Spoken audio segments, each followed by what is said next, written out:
What's up, guys? We are here in San Diego Comic-Con hanging out with Seth MacFarlane talking all things Orville.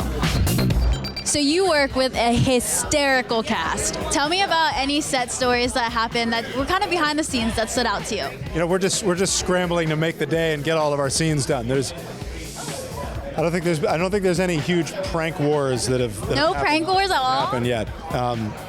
I mean, somebody left a mountain of pork rinds in somebody else's trailer. My favorite days on set are actually, as much as the bridge can be hard to shoot, I love it because we're all together, and you get Jay Lee and Scott Grimes together. Literally a show by itself. It is just them behind, camera talking. They do these bits back and forth. Every day it's different. The humor episode. Gordon is teaching Isaac about humor, and Gordon puts the Mr. Potato Head on Isaac, and then Isaac cuts his leg off. So Howard Berger made this little stanky leg foot, you know what I mean? That Scott had to come in hobbling on, and his leg regrowing. Like his leg was regrowing, but it wasn't finished. It was like right in my eye line, and like the camera's here, and like if I would look down, like blowing the take, because it was so gross, and then it smelled really bad. Look, it's a funny show, and there are moments where you're trying to keep, character, and you got to get through a funny line.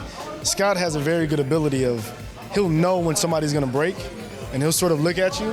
And Seth rarely breaks, but Scotty makes him break. I just can look at him, and he doesn't like it because he doesn't like to break. You can make Seth break. Oh yeah. And he's like, Absolutely. do not cut. He's like, do not cut. We're gonna get through it. Don't cut. Right before he's about to say a line, I just go off camera, and he's gone.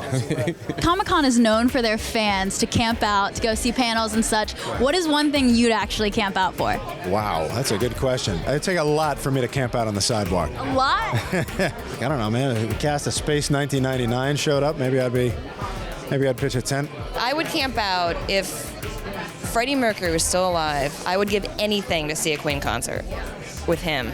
And I would camp out for like weeks to see that. How long would you camp out for that? I would camp out for a month. Oh my gosh, you are so good. I was going to say Whitney Houston or Michael Jackson. If they came back, I would definitely be camping out. You guys are based in the future, this whole entire show. If you had the option to go into the future to just see a glimpse of where you ended up, or stay in the present time and never know, which one would you choose? I would go in the future because everybody would love black people. Because they love us now, but they just don't say it enough. But in the future, they'd be like, oh, we so messed up. We should have told you guys we loved you more.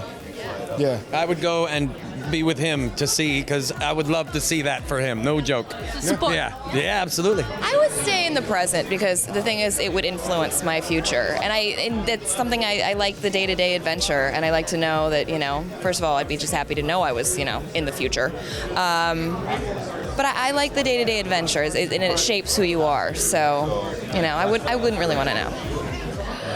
I would actually go to the past. Oh, you didn't give me that option, but I would go to the past, and I would tweak things so that I can enhance my future. If I was promised that I could get one of those Men in Black, like where it would just go away, or a shot, where I could just go and I see everything, and before I had a stroke, because you would be like, oh my God, and then and they give you a shot, and you go back and you don't remember any of it, I would do it. That's only under those conditions. Only that. Yeah. What about you? Well, anytime you try to screw around with the time-space continuum from the standpoint of trying to peek at it, you're breaking something. So you're going to change the history anyway. So I would rather not. What if you went 40 years into the future and the 41st season of Orville was airing? What does that look like?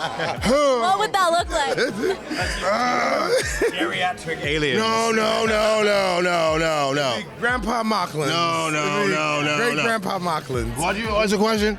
Exactly. 40 years.